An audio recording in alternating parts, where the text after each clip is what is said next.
and believe it or not, this is my first video on gaming. Normally I do repair videos and stuff, but the main reason for that is I don't have any hardware for capturing vintage systems, so I'm going to use DOSBox just to get the ball rolling.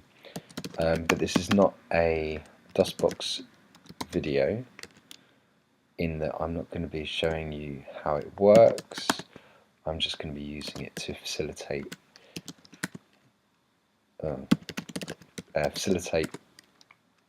running this game.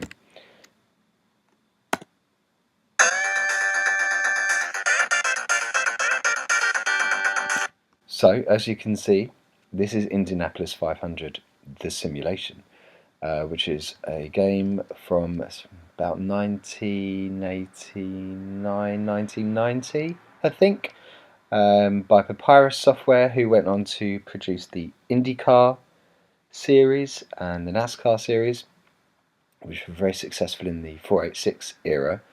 But I love this game. I still play it today when I need to let off some steam, and I'm going to show you why. So first I'm going to change the setup to high detail, because it automatically detects the speed of your hardware and sets the detail accordingly, and with DOSBox that can cause some weird glitching and stuff, so I just set that manually. I'm going to choose my team to Penske Chevrolet, and I'm going to load my car settings. So you can save and load car settings and instant replays. I'm going to show you the setup that you can use so that you can kick it with the guys at the front. So we use F1 is your lap times, F2 is your position, F3 is how much petrol. So if we were qualifying, we would want 10 gallons, because that's the minimum amount that you can complete 4 laps in. But for a race, we want 15 gallons, because believe it or not, the weight of your fuel affects the speed of your car. F4, drag, front and rear. You can use the space bar to toggle between the settings, and then you use the chevron keys or comma and full stop to make adjustment. And you want it to be front 4, rear 3. And now we go to F5, which is the tyres. The tyres do degrade over time, and so the right front tyre you want medium, right rear is medium, left rear is soft, and left front is soft. Okay, the stagger is F6, so you want the difference to be 0.3 inches. F7 is the tyre pressures. Right front 26 psi, right rear 26, left rear 28, left front 29. Now we go to F8. Shocks, 2 notches for right front, right rear, 1 notch for left rear, left front. F9. Cambers, so right front is minus 0.25 degrees, right rear plus 0.25 degrees, left rear 1 degree, left front 1 degree. F10 is your gear ratios, and I'm going to have first as 10, second 6.41, third 4.38, and fourth 4.3. So now, this is the fun bit. We're going to start from the back of the grid. So there are 33 cars on the grid, and this setup will give you a car which can run as fast as the front runners. But when you're catching up from the rear, it takes a little while. So you need some help. You can qualify, but you don't have to. 10 laps, 25 miles, no yellow flags, no car damage. It's a rolling start. There are 2 guys to my left. What I'm going to do is take out one of them, the one next to me, and then he will take out the other one. And in a lap or so, you'll see why. Oh, I'm going to have to be quick.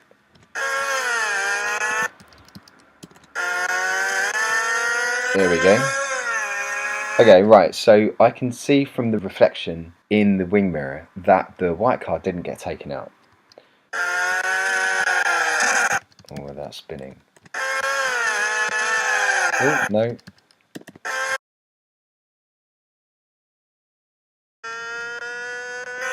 See, I could qualify, which would get me somewhere near the front of the grid, but it takes time. If you want to jump straight in, this is usually the best way of doing it, and it can be very satisfying eventually, if not frustrating to begin with.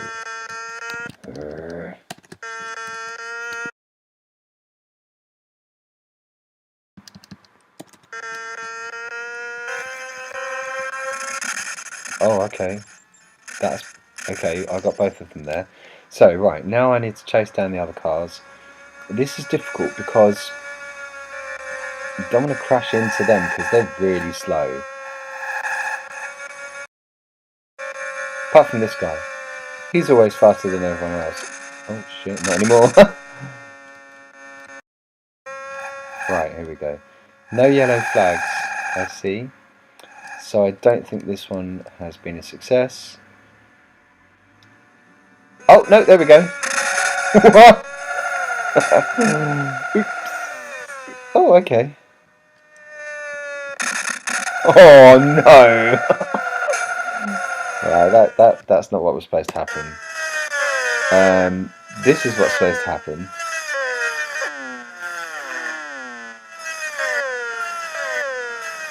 There's me, yellow. And there's me, yellow again. That's what we're aiming for. But we want the first few cars of the pack to hit the crashed cars. And it's a bit, then you have a kind of a Days of Thunder moment where you're hoping, you're hoping to drive through unharmed and find yourself somewhere far up the pecking order. So this is part of the game, believe it or not, getting the perfect crash. When you've got the perfect crash, it actually gets more boring after that, but the replays are worth it. So let's try again.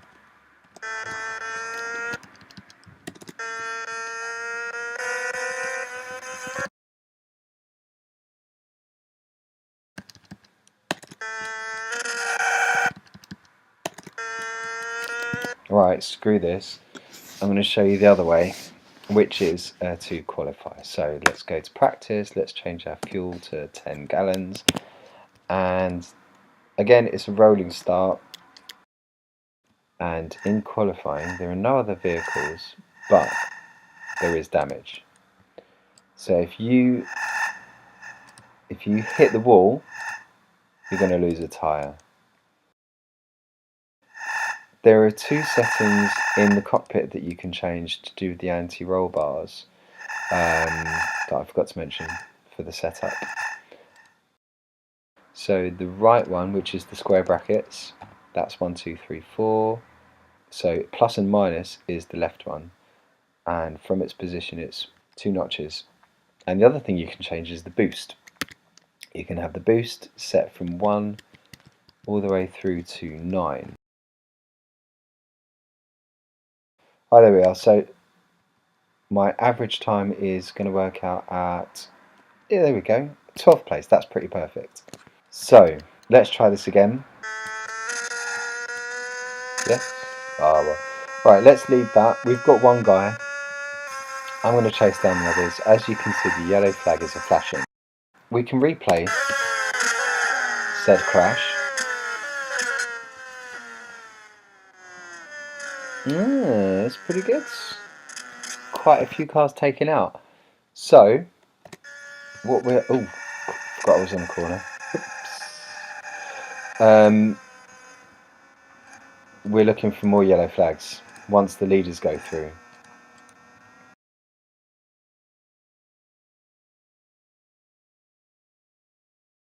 But that's not ideal.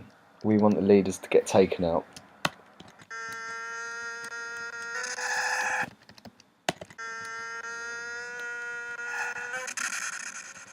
Oh yes. Yeah, I got both of them that time.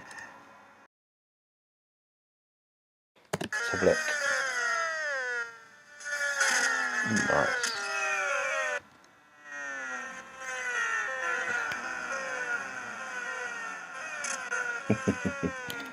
Okay, well, all we can do is carry on round and wait for another yellow flag. And then, as you can see, I'm in 6th place already, because my car is really fast. And we will see my position change if any of the front runners get taken out. You can also check by pressing F2. You can find out. Oops! You can find out how many cars crashed. Oh, okay. So actually, not many.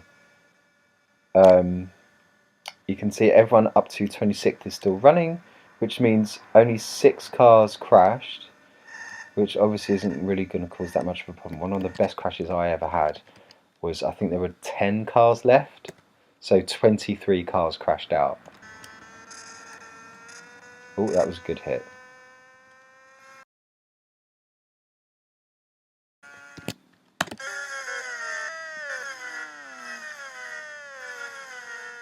No, it looks good.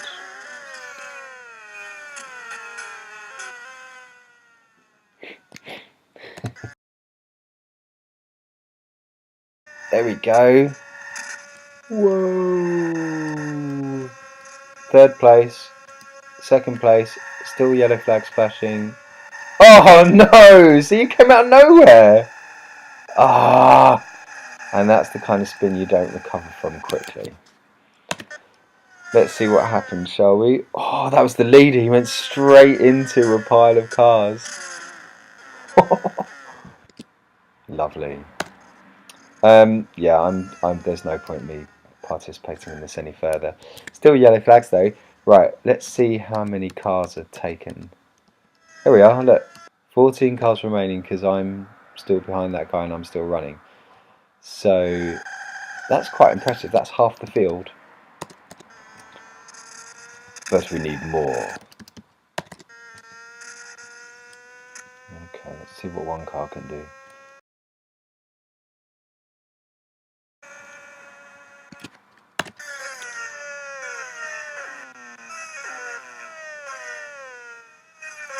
See how the cars just bounce off the wall into the oncoming traffic.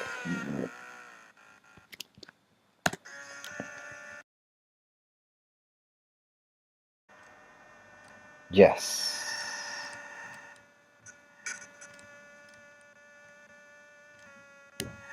Okay, so a couple got taken out there,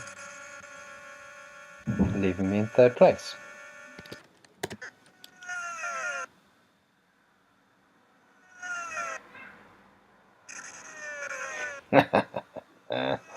Whoa! That was big.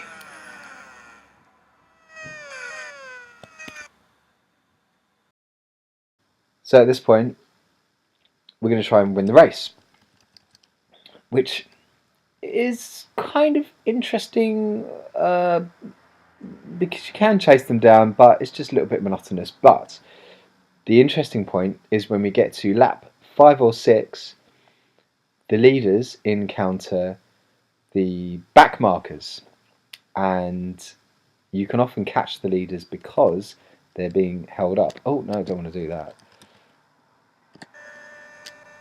So yeah, I'm going to go for it and we'll see if I can win this race.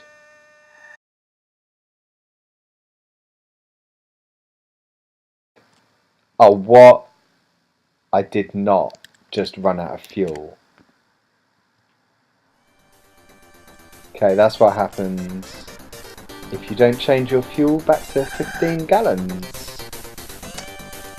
Ah. Well, theoretically I would have won. I could drive around the track the wrong way, Carmageddon style, and just take out all of my rivals, but I'm going to carry on doing this for a while and I'm going to see if I can pull off a spectacular crash, including me winning.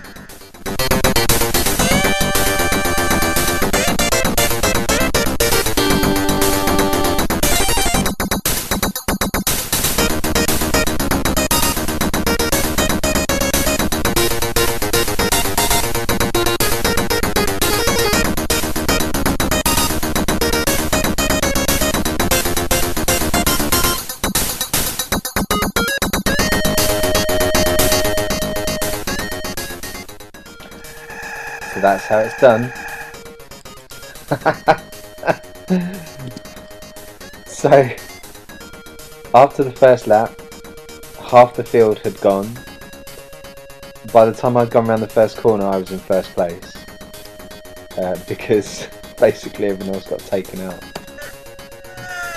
There we go, that is indeed the leader, and he was quite far ahead. Smash, yellow guy, smash, next guy, smash, and it just carries on.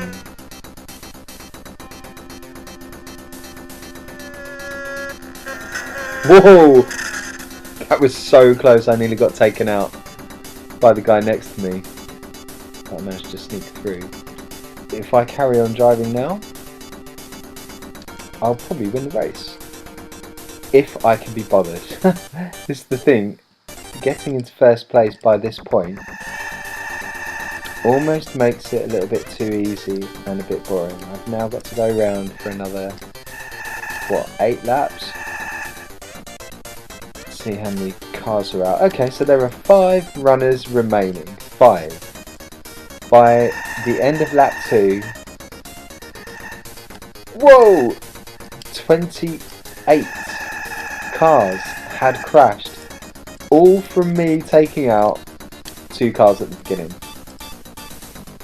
And that is a really good example of this game actually being much more fun than it looks like on the surface.